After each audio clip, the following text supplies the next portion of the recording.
Happy Tuesday after Labor Day. This Monday, Tuesday, that it's going to feel like this is going to be a strange week too, with it being short and all. But thanks for making time to join us today. So this topic is all about succession planning, but also talent development. And as we relate it back to best places to work, and why are we talking about this subject? Why is it relevant to a survey? There are several items around development and career opportunities and growth within that survey.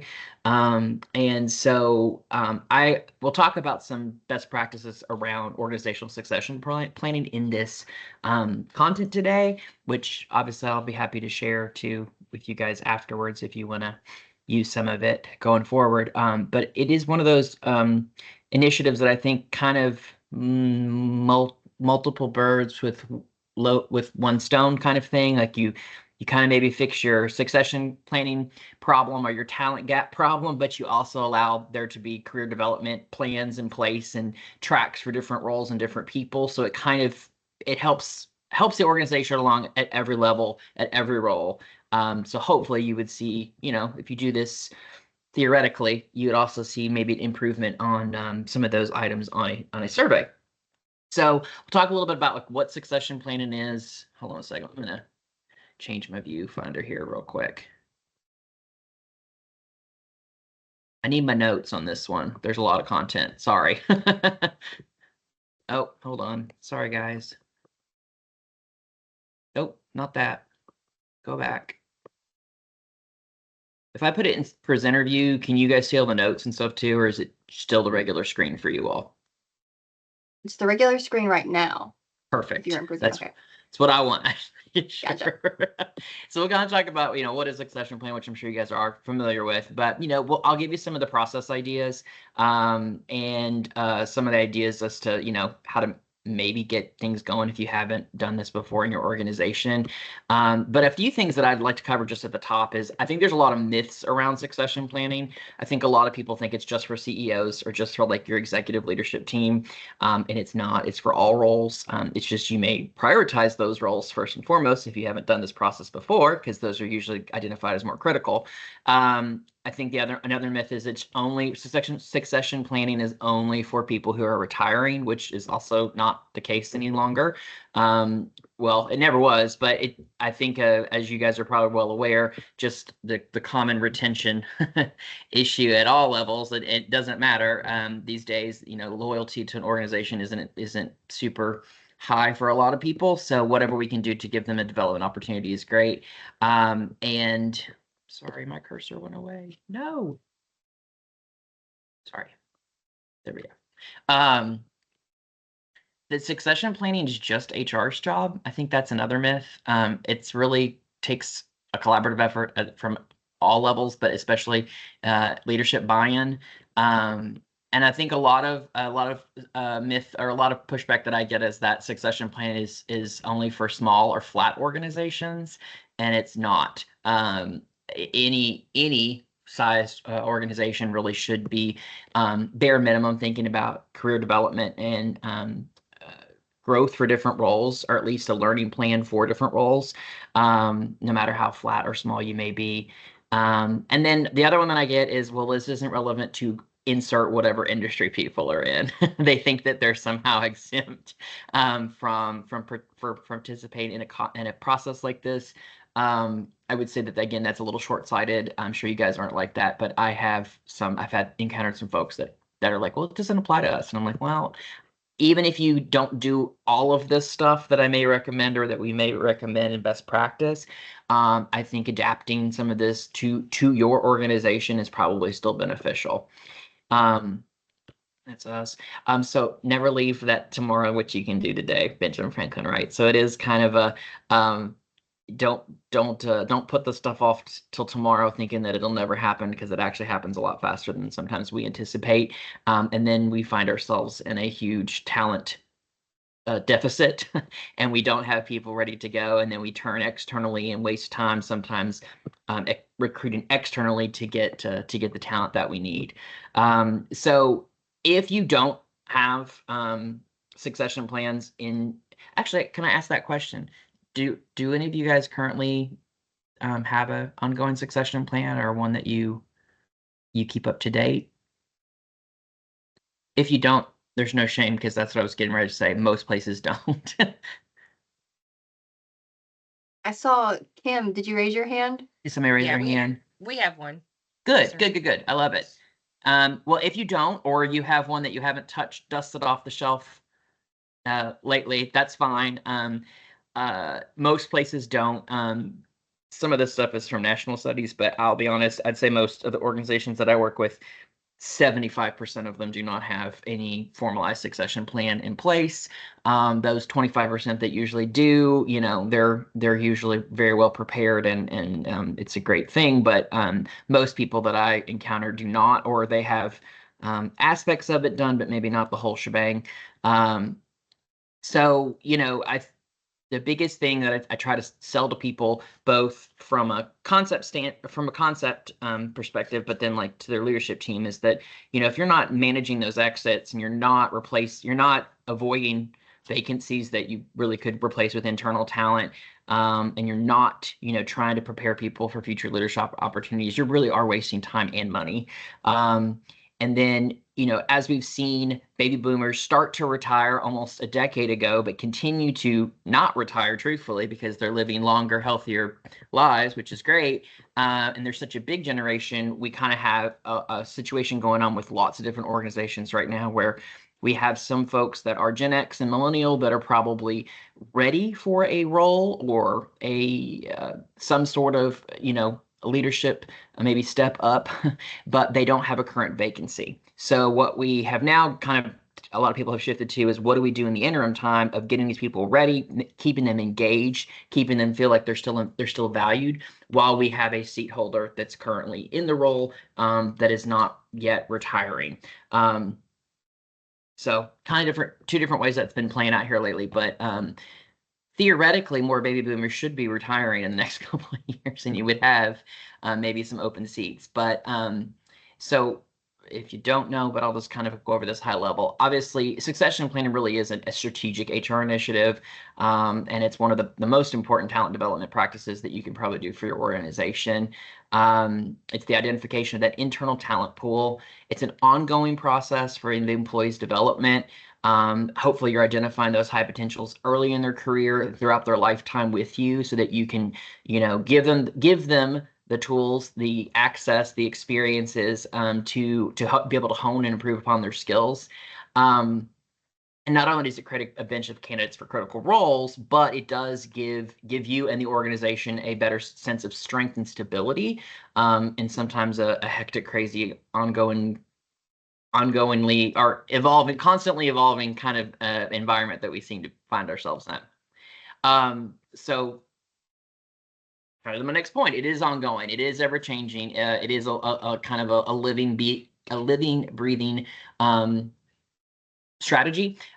So it's not a one-time decision-making, initiative or project. It does involve all levels of leadership, especially senior leadership's buy-in, and they have to be able to articulate that and the vision of the future and why this is an important initiative for the organization to undertake or undergo. It is a long-term investment of people at all levels within the organization. It should be structured and follow a process. And we'll talk about that later about how that kind of helps to eliminate things like bias. And that as much as it is structured, it is supposed to be standardized so that you can kind of scale it both to the individual, but also a group. And then last but not least, hopefully it's objective in the sense that you can bring in some data as well while you're going through your succession planning exercises and you're throughout the process of the project, and then ongoing bring in those data points to help with the decision making that needs to occur. So benefits of succession planning, or sometimes I like to call it succession. Sometimes is a dirty word. People get a little freaked out by, so I just call it talent planning or talent development planning. It does hopefully though reduce anxiety and uncertainty because again, it provides that long-term commitment to stability within the organization, and most people do appreciate that. It's reassuring and motivating for people, obviously. If you can be as transparent as possible in the process, I definitely advocate for that. Again, back to that senior leadership buy-in and being able to, articulate what the strategy is around this to folks, I think really it reduces uncertainty for any kind of stakeholders you may have within the organization, but also externally too. If you have a board or you have other shareholders or clients or things like that, I think it makes them feel better when they know that you're planning for that rainy day potentially that usually occurs at some point for all of us in terms of having vacancies. And last but not least, this is kind of where it goes back to the survey too. It helps cultivate a culture of learning and growth. So it becomes something that employees or people within the organization know this is something that we take great pride in, or it's greatly important to us. So therefore we want to, make sure that our high performers are recognized and rewarded, and it overarching kind of boosts employee motivation and performance. So there's not just, those kinds of strategic benefits, but there is a tie to increased morale, job satisfaction, and commitment. Your ability to, attract and retain talent. I think if people can say they have a strong talent development planning initiative, I think that really helps people that are high performers, but also people that are, interested in their own career growth kind of naturally be attracted to organizations that kind of can tout that.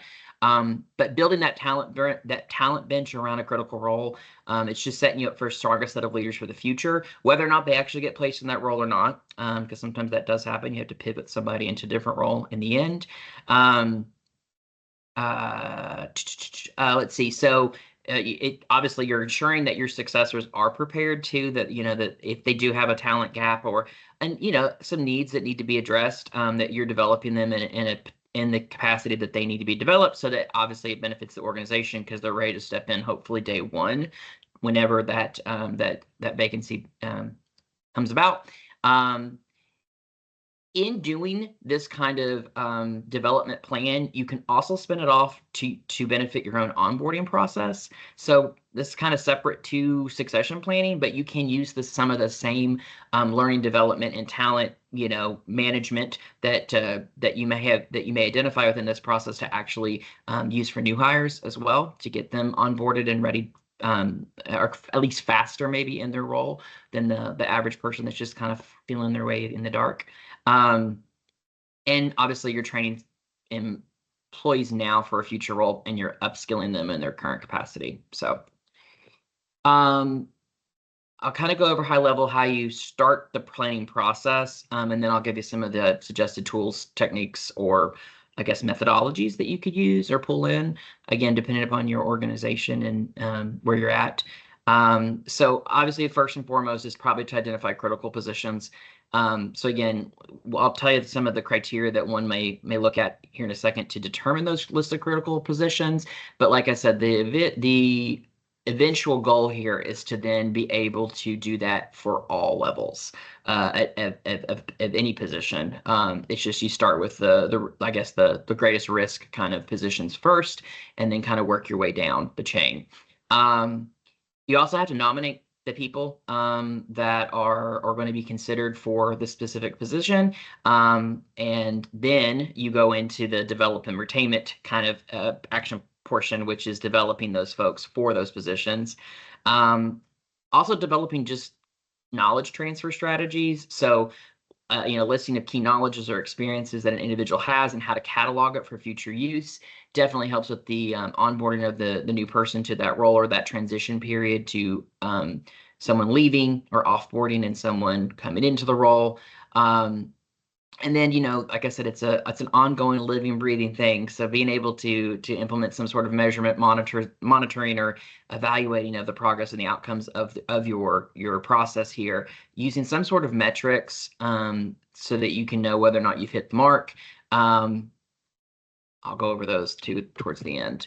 So again, identify critical position, nominate the successors, develop and retain them, develop some sort of knowledge transfer strategy so that you're never left, flat-footed or caught flat-footed, and then figure out some sort of measurement or monitoring kind of evaluation process at the end. So identifying your critical positions.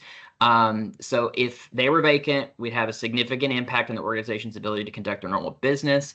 Most of the time, we look for positions, or we start with positions that are either managerial, they have a technical or a support in nature that can be occupied or vacant.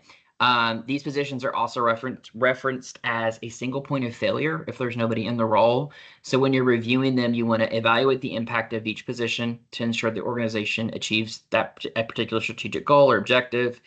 Begin reviewing the positions and a list of potential candidates at the leadership level and above to determine which positions are critical. And if needed, the organization may identify managers or individual contributor positions that hold specialized knowledge necessary for the future success of the organization. Um, so so these are the kind of the three dimensions that we also are looking at when we're identifying these critical positions. So impact, the job's role in the organization's overall performance. What happens if it's suddenly vacant? Then you look at the second dimension is vacancy risk. So then you start to kind of say, okay, well, what's the possibility that this, so we've identified this risky role, obviously, that cannot be vacant. What's the possibility that the job could be vacant within X amount of years? And if so, could the team make up for the vacancy, and for how long? So could they, pitch hit for a bit? And then the last is kind of looking at the skills and competencies needed for that role. How easy would it be to recruit for the role? And how much internal organizational knowledge is necessary to be successful in the role? So then these are the these are kind of the categories of critical positions that we also will sometimes try to bucket different roles into. And mind you, some of them will touch more than one of these 9 categories. There's several that sometimes they straddle 2 or 3. But revenue or sales, I always put that first because a lot of times people think of profit first and foremost, right? But obviously that's not applicable to all organizations in every industry. But revenue, sales, stakeholder relations, especially if it's board or external client or customer base. Cost and efficiency roles, quality roles, innovation roles, organizational capability roles, reputation and risk management roles, any kind of financial role, and then processes or systems. And I will say that in probably the last 5 to 7 years in particular, seen a lot of people really prioritize innovation roles because of the huge influence that technology and just the change of technology and the speed in which we are all having to adapt to these things, where it's almost like revenue and sales used to kind of be the number one, and now it's kind of taken a backseat to roles that are heavily involved in innovating or being responsible for some sort of technological advancement or implementation or et cetera, et cetera. And insert one of those descriptors for innovation. So once you've kind of identified the categories and the roles within that fit those different categories, most organizations then focus on assessing candidates using 2 potential factors: potential and performance. So there's a number of different assessment tools that you can utilize potentially to assess talent. I'll talk about them a little bit, some of them here in a second. Probably the most common is a 9-box grid, just because it really helps people kind of visually, again, group people by potential. Using additional mechanisms like 360 feedback once you've identified those people to kind of, again, give them that baseline knowledge of where they're at versus where they need to be or where they need to go. Same thing for psychometric assessments. I'm particular to Hogan, if you guys are familiar with Hogan, as a leadership development tool, especially in succession planning processes. It's great just for anybody wanting development, but in that particular context, it gives them a lot of insight as to their current state and then where they need to what they need to work towards, with also kind of while acknowledging some biases that might be existing within that person currently.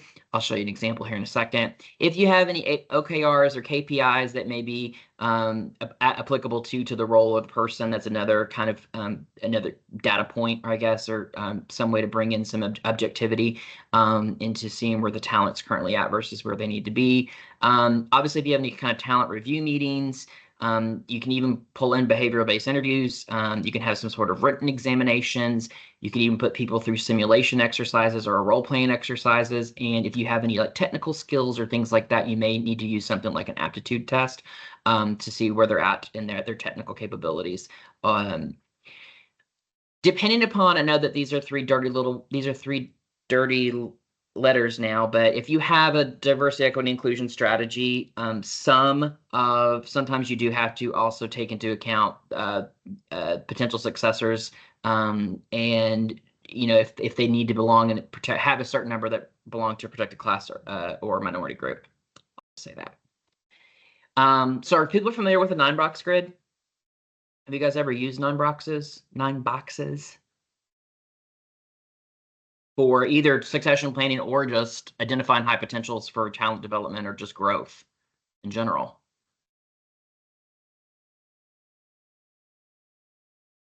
No? Okay, well, I'll give this to you, this deck to you if you'd like to use it for the future. Sometimes when people see the 9 box, they're like, oh my God, there's nine different categories that we have to fit people into. And I say there's really only 6 that you have to worry about, because you're going to eliminate the bad hire and replacement, which is the low potential underperformer. You're going to hold on the core employee, who's the median potential, the effective performance. And then you're going to hold on the workhorse, who is the low potential but has outstanding performance. Not saying that the latter two, you don't need to worry about their development opportunities in the future, but I'd say the others are all the ones that you would theoretically prioritize if you're doing some sort of succession planning or talent development strategy.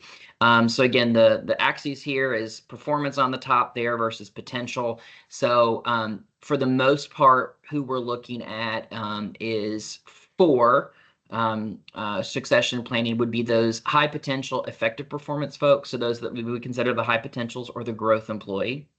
Also the median potential but outstanding performance employee, which would be the high performer, high impact performer. And then obviously the ones that we really want to prioritize in this process would be our outstanding performance, high potential identified individuals who we would consider future leaders or stars. Doesn't mean that you don't work on those enigmas eventually, or those effective performer backup folks that we sometimes kind of rely upon. But I would prioritize those 3 first and foremost, then the enigma, then the effective performer, then maybe 3rd level would be your core, your trusted employee, or trusted professional / workhorse. And then, oh yes, Jessica. Did you have a question, or you just? I see a hand.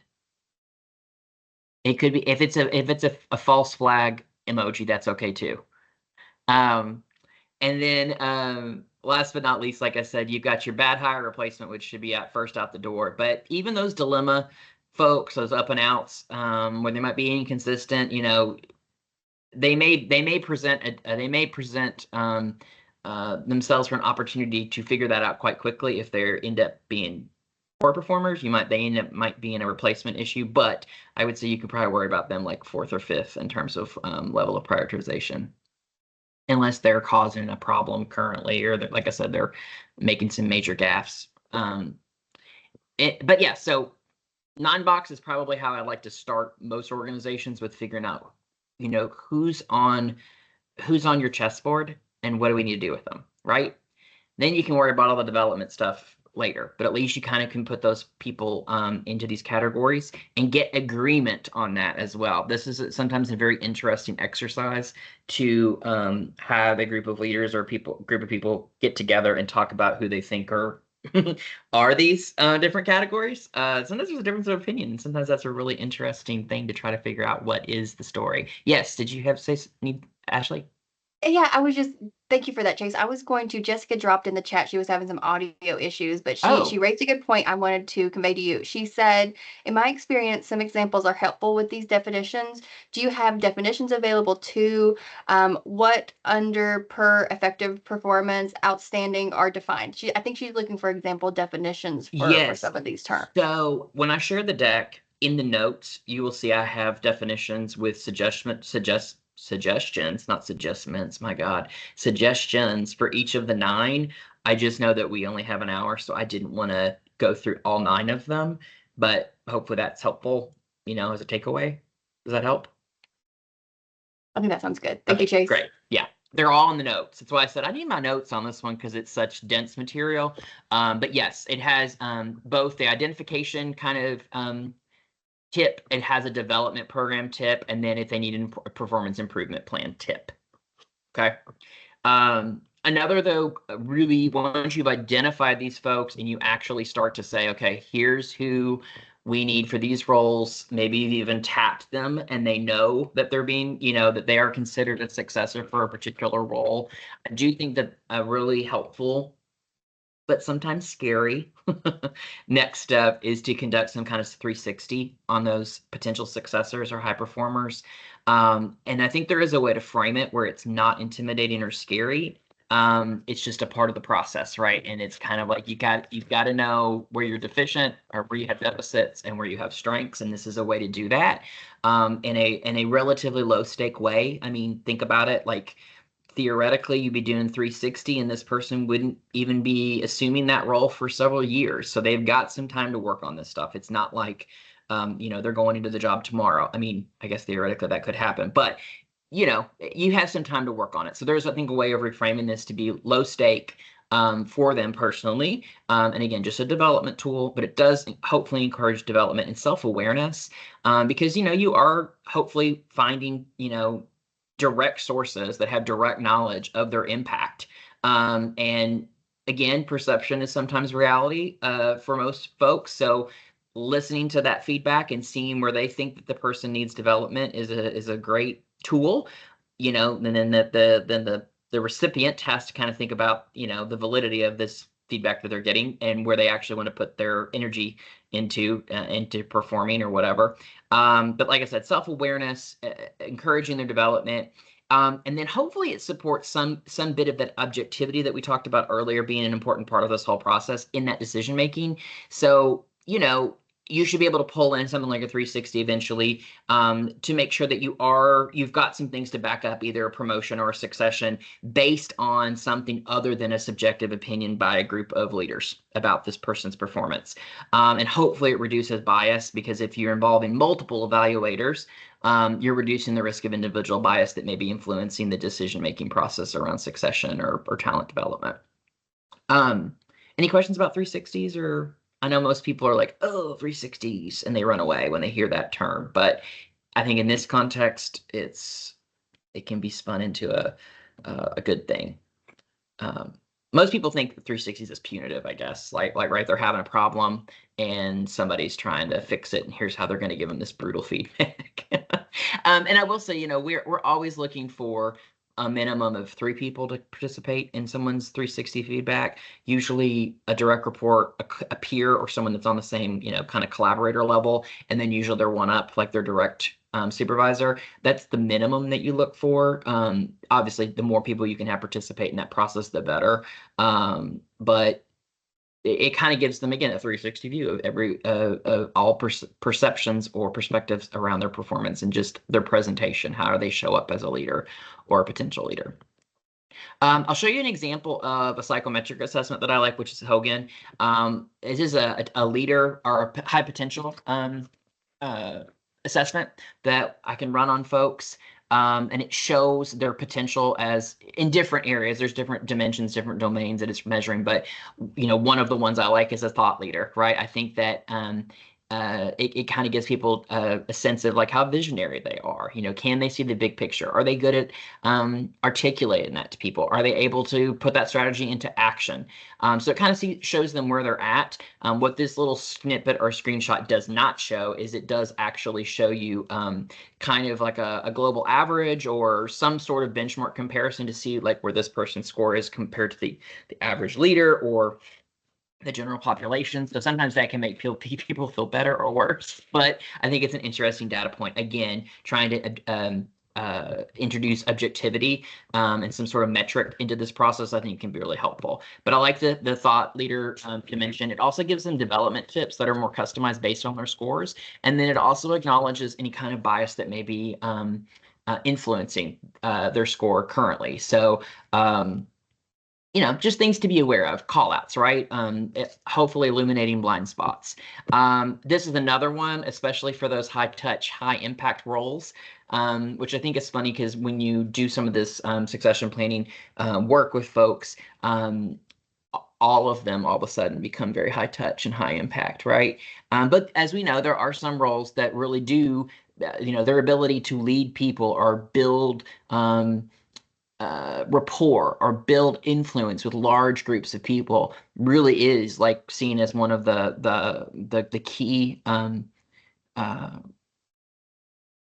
a key wish list item, I guess, for that role or for that whoever that person ends up being in that role. So people leader is a particular dimension that we find to be really interesting in some of these engagements. And if you can tell, like they even have interpersonal sensitivity scores. But even with a high score, like the example that I took here for this deck, it still offers them development tips. So obviously, the higher the score on the people leader, for instance, the more likely they are to manage by consensus. Which makes people feel really a part of the process, right? It makes it feel quite democratic that they're always consulting others before making important decisions. But as you guys are probably aware, at a certain point, as a leader, you have to be decisive as well, right? So it's just trying to kind of call that out to whoever this is to say, that's great that you're like that, but there may be a time and point where that could actually be an Achilles heel for you in some type of way.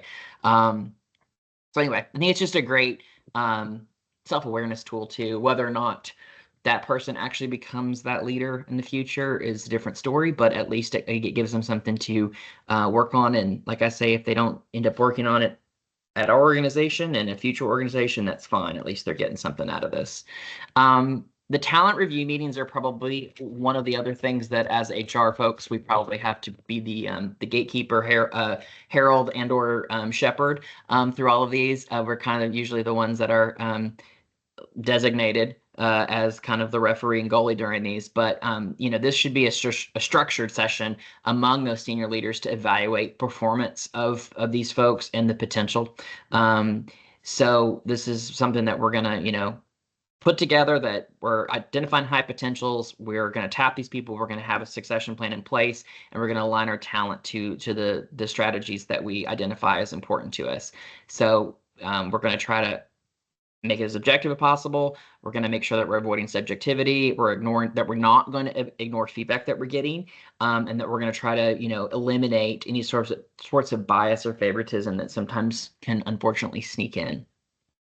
But in that talent review meeting, this is when you might actually start identifying roles and then the actual players or the chess pieces on your board to figure out where you're at. So this is just an example of these are Harry Potter names, but this is this is the actual template that I use with clients when we're doing this. Obviously, the players are different because they're not Harry Potter characters, but we actually will put them in these different categories based on department, again, their FTE, their budgets, all of that fun stuff. I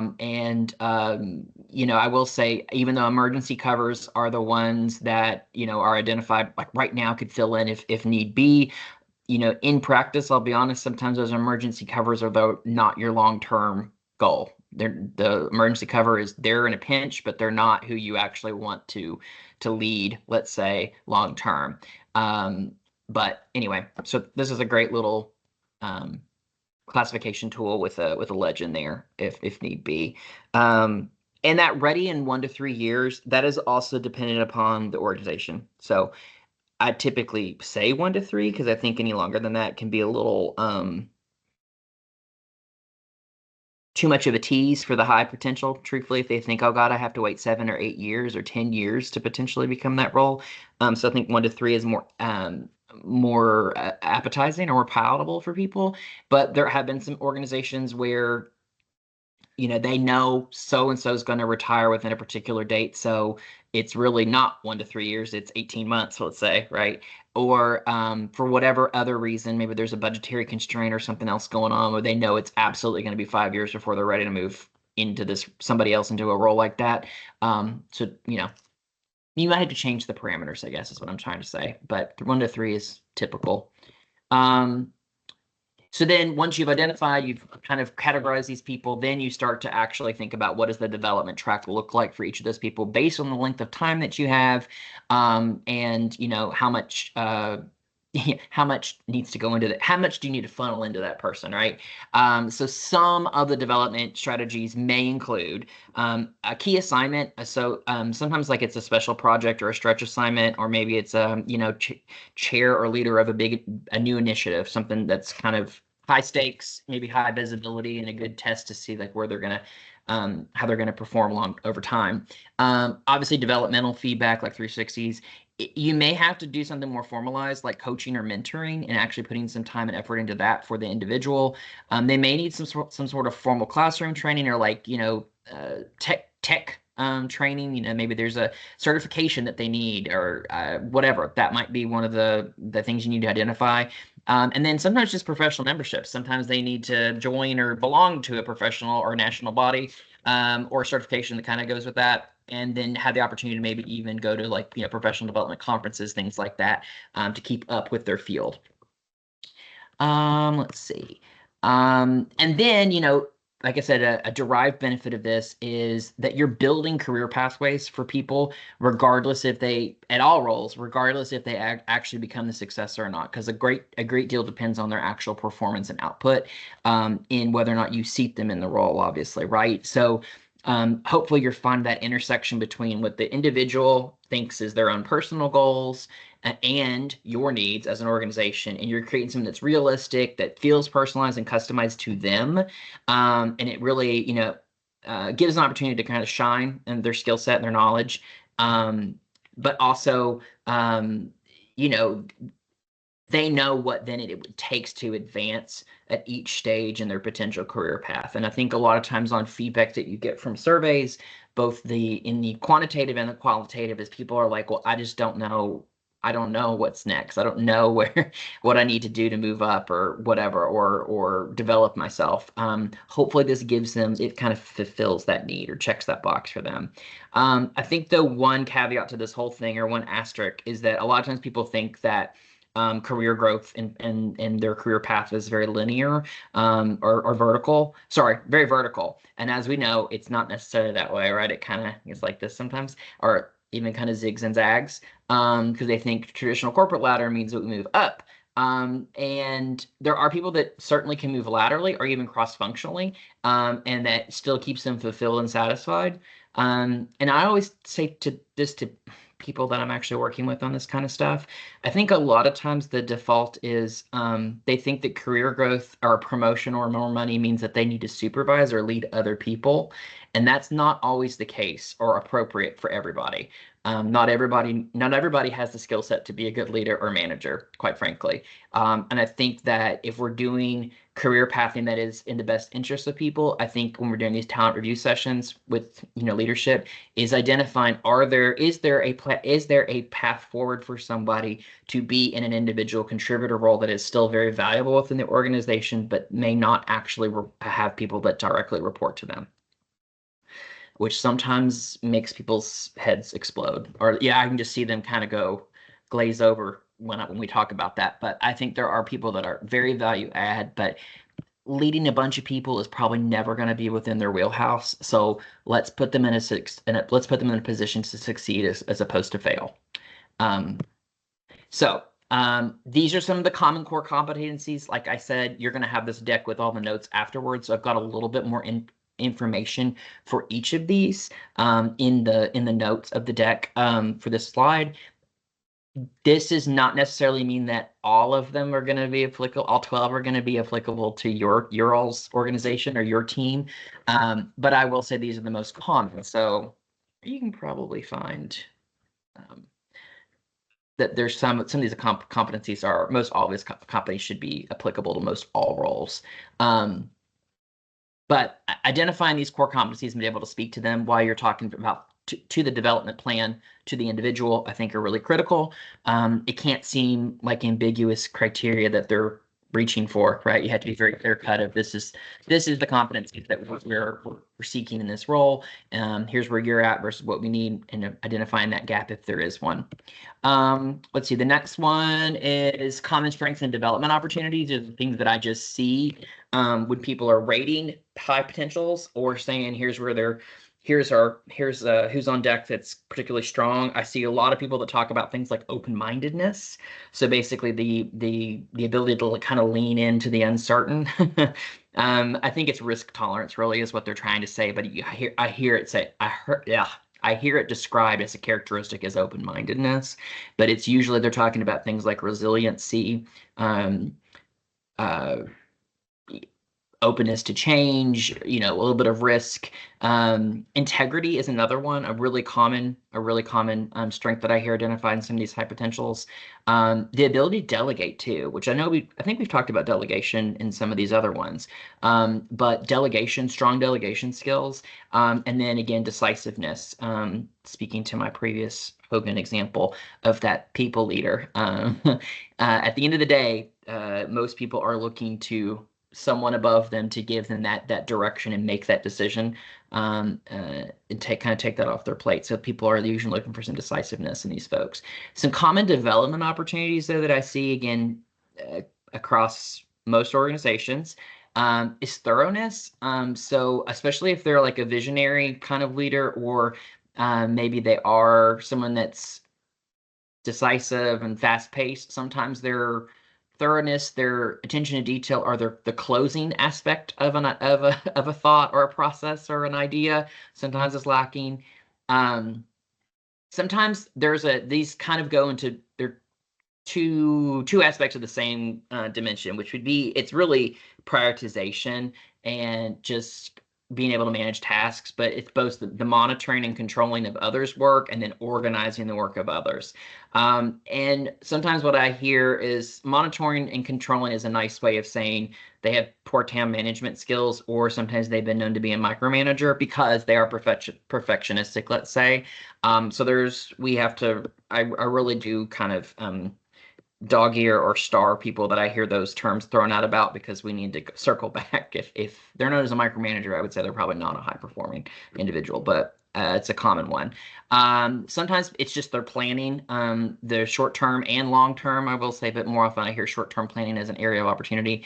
And then self-discipline. And self-discipline, again, can go back to things like time management. It can go back to things like prioritization of tasks. But another one that I get, it's more of a soft skill, is self-discipline is a nice way of saying, like, sometimes they put their foot in their mouth. Like, sometimes they think before they speak a little too much. And that can be endearing to some degree, but it also can kind of be a problem. So I hear self-discipline used a lot, but really it's just their frankness, let's say. They're too truthful. And they don't have enough of a filter, or they put their foot in their mouth.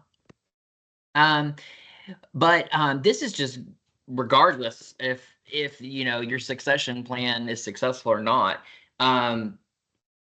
These folks that you're identifying, these roles that are going to become vacant or would be critical if they were vacant, hopefully you're using this initiative as a way to capture and transfer knowledge, period, right? So that you can transfer that institutional knowledge over to whomever, whenever, so that the current seat holder, needs to also be a part of this process, right? So that you can then, gain or gather those core business processes. You can understand their client relationship, let's say, if that's one of the things that impacts your business. Any kind of technical skills or system operations. I know that we all love to see an SOP on some sort of system or a system that we all use, but sometimes SOPs are one of those things that don't get documented enough or are kept up to date. Also, any kind of compliance or regulatory requirements that may be specific to the job that have evolved over time that just haven't gotten documented anywhere. Any kind of crisis management or contingency plans. And then this is the other big one, is they have that historical knowledge of why things happened and what we learned from those things.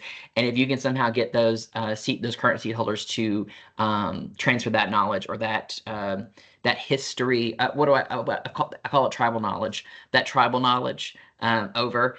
it really helps the incoming person, but also, like I said, regardless if you have an incoming person, at least you have that for the organization at large. And then, like I said, the last kind of step here is trying to bring in some sort of measurement, metric data to make sure that you're meeting the needs and you're constantly kind of evaluating what's going on with how successful this initiative is.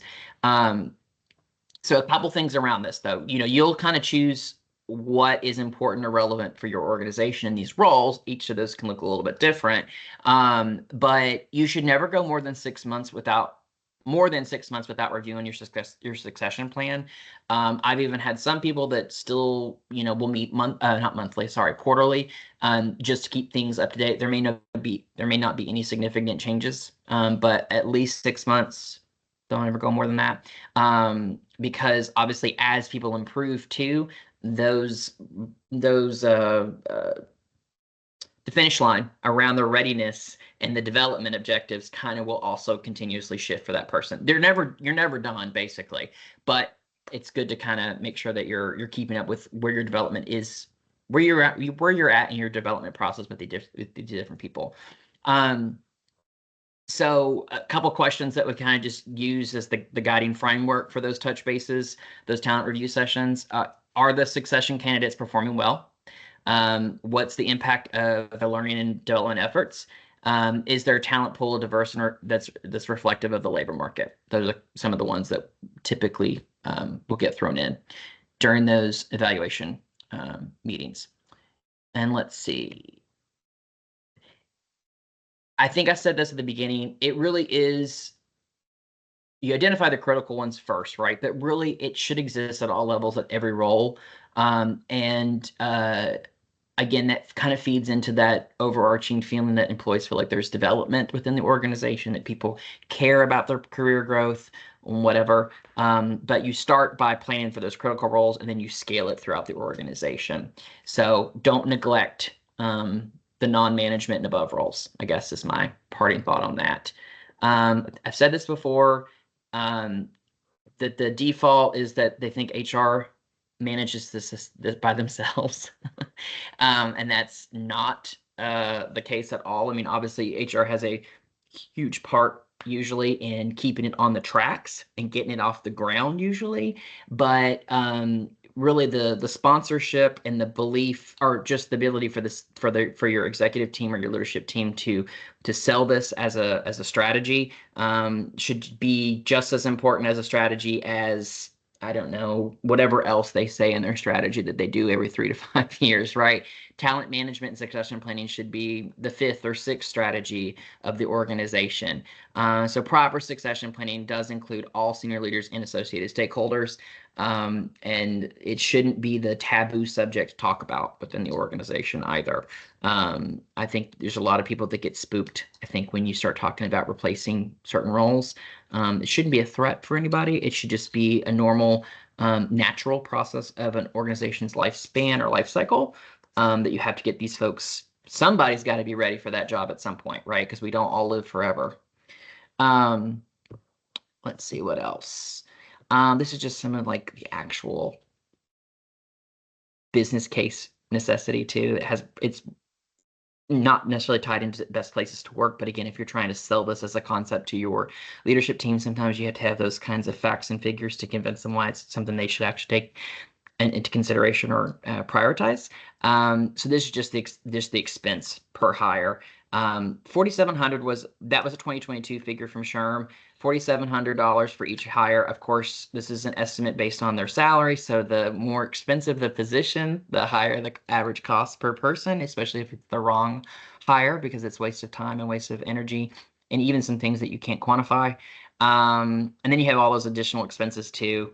And then, as I'm sure have all struggled with these last couple of years, although things probably are changing a little bit with this, but just the time frame that we were having to use for external hires, 1 to 3 months if you're lucky, sometimes longer, and that's a lot of just unproductive time for a lot of folks. And the current department structure that's usually left over with all of that, people exit it, they can only kind of hang on for so long before they start to get frustrated as well. So unproductive and demoralizing, I guess, long term too. Um, there's also an indirect cost of not having a succession plan. So I'm sure you guys in HR are very well aware of this too. There is a contagion kind of theory around turnover, that once one person leaves, then their peers or colleagues also start to kind of think, well, maybe they start to flirt with the idea of, well, maybe it's time for me to leave, right? And having a succession plan or having talent development plans in place usually keep people from flirting with it, right? Because they're like, well, I actually do have a plan here. I know what my next step is. I know what my next stretch assignment is. I know that I'm getting coaching or mentoring, and so sometimes that can kind of provide the stability that's necessary for them to not flirt with the idea of leaving. Um, let's see. Yeah, you all know that, but I would say that's probably my biggest one is the contagiousness, the contagion theory of turnover. Having that really kind of leaves the other folks feeling a little bit more confident in their long-term status or station within the organization. So once you get the criteria, the process, you get the players kind of on board, and you get your process going, there is, like I said, it's living, breathing project or an initiative that you're always going to have to kind of nurture and take care of. It's not a set it and forget it type of thing, but there's been a lot of adaptation that we've seen too to succession planning in the last couple of years in particular. And I do not think it's going to get any better. I think it's always going to be more like, oh my gosh, we're always having to revisit this and change something about it. But as jobs evolve in the next couple of years, especially because of things like I think if you have a well-established succession plan in place right now, you're probably going to have to revisit that quite a lot to figure out what do we need to do to adapt to the potential for AI to maybe augment a portion of this job, or maybe there's a portion of the job that will no longer exist because of AI. I don't know, but I just have a feeling that we're going to be revisiting some of the criteria, some of the necessary competencies and skill sets to actually be to accurately plan. Um, the other one that oftentimes just falls in between or through the cracks in an organization is that the job descriptions and the aren't updated enough or aren't updated frequently enough. So that also will kind of set you back when you're going to do some of these roles, and you look at a job description that's 5 or 6 years old, or God forbid 20 years old, like I saw one time. It's not reflective of what the people are currently doing, nor the future state, right? So sometimes in HR, there are some things that we can help kind of control. And I think job descriptions and keeping them up to date, it can be something that we can pressure people to make sure they're up on. But then another one is just the rapid change that sometimes we experience as organizations. There are things that happen that our succession plan be damned. Like it's not going to happen the way we envisioned for whatever reason. There's obviously been a lot of stuff this last year from a policy perspective that has probably really kind of thrown a wrench into a lot of people's succession plans. And that's not even to mention just the paradigm shift that was COVID and the pandemic, and how much that probably disrupted a lot of this for folks. But I will say, I think that AI is the next one. I don't know what it's going to look like. I think because we're all trying to live through it in real time. But I'm not a catastrophist or a fatalist with AI. I don't think that AI is necessarily going to eliminate roles. I do think that they're going to augment a lot of roles, and that we need to be flexible and adaptable to learning about that augmentation in real time. So try to not end on a sad or sour note, but these are the common challenges I see when I get pushback from organizations or within from a leadership team. If somebody that's supposed to be sponsoring or kind of championing something like this, these are the typical kind of areas that I find some pushback. Hopefully you can address a lot of them in the structure and how you're going to do succession planning going forward. But getting buy-in from employees and leaders is, I think, more than 15%, truthfully, of that pie. I think it's probably much higher than that, but this was based off of a SHRM study from 2021. So who knows? It may have changed since then. But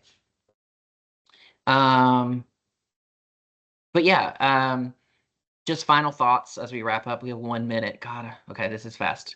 Okay, so just in terms of why you should want to sell it, both for your employee engagement scores, but also to your leadership about how this is our continuity plan, our contingency and continuity plan.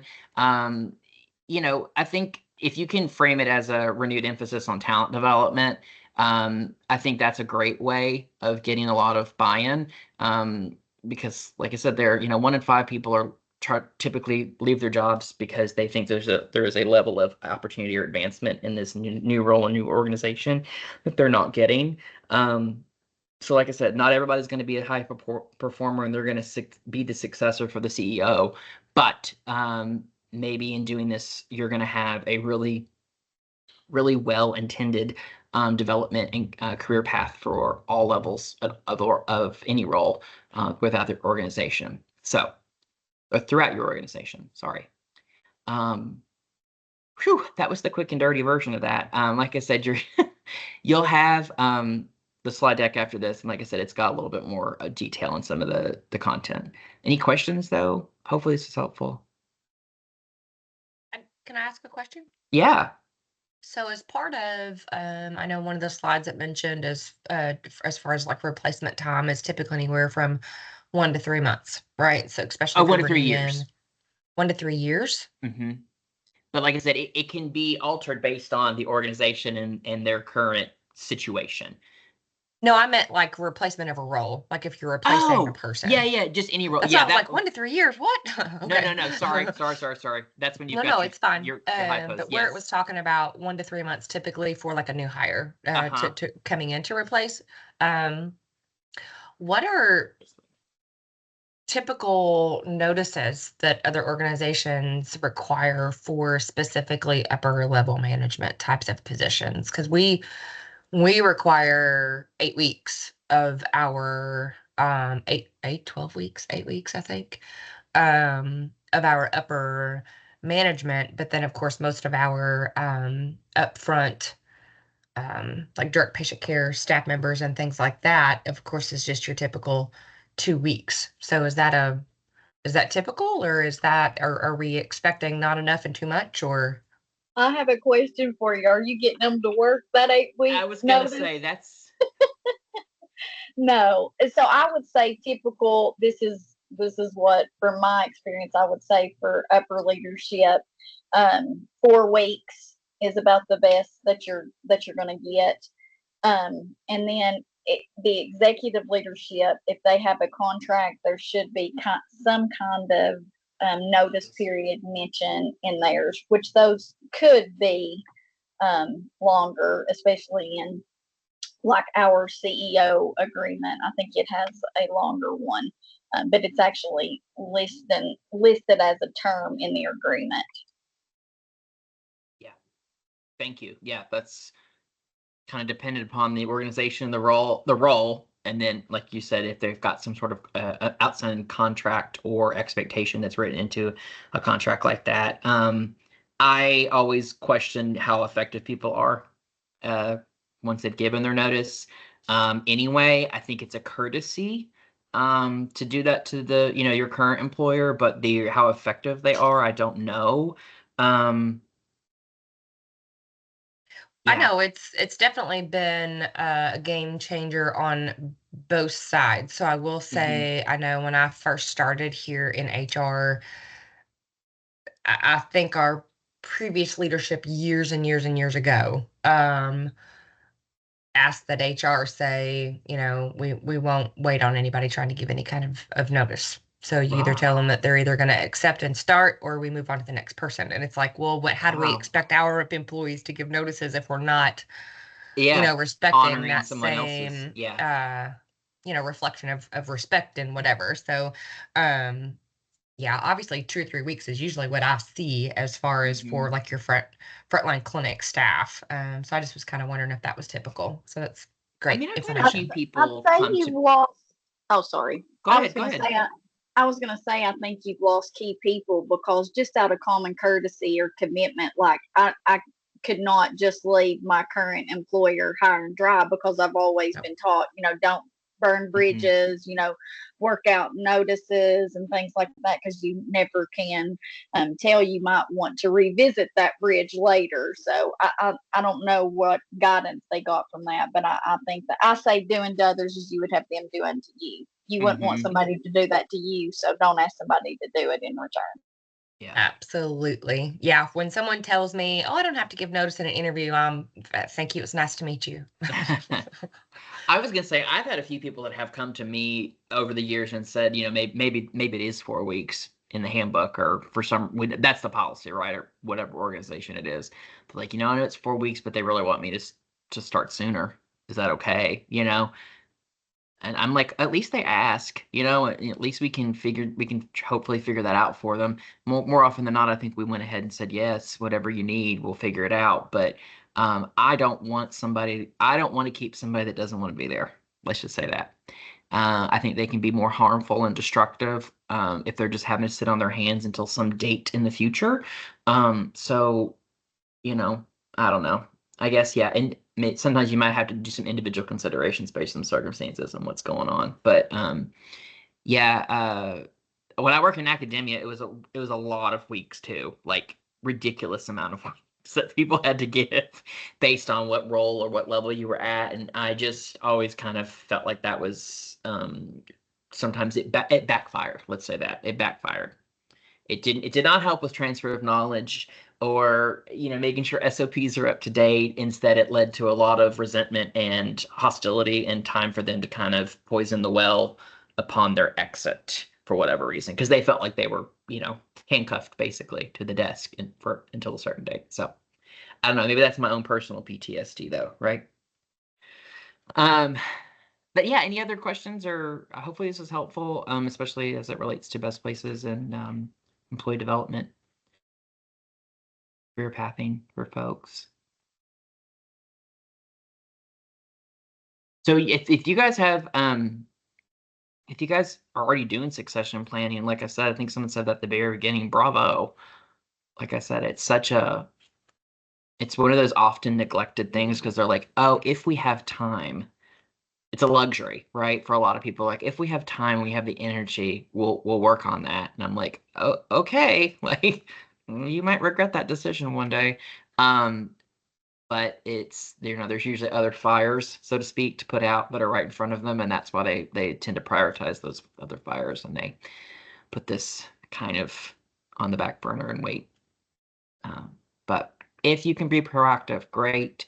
Like I said, it's usually a multi-purpose kind of initiative that can serve all populations at all roles, and make them feel like you take their career growth and development seriously. So you should see a benefit to your best places scores by virtue of doing something like succession planning. So anyway, well, I will send this deck out to Ashley afterwards to distribute, and then I don't know what the next one is about. I don't know what the topic will be about yet, but I guess Ashley and I can chat offline about that. So thank you guys so much. Thank you, Chase. This was great. Let me make a plug too for Kendra's going to be speaking on succession planning at our conference too. So oh no! If you want more on succession, you get to hear this again.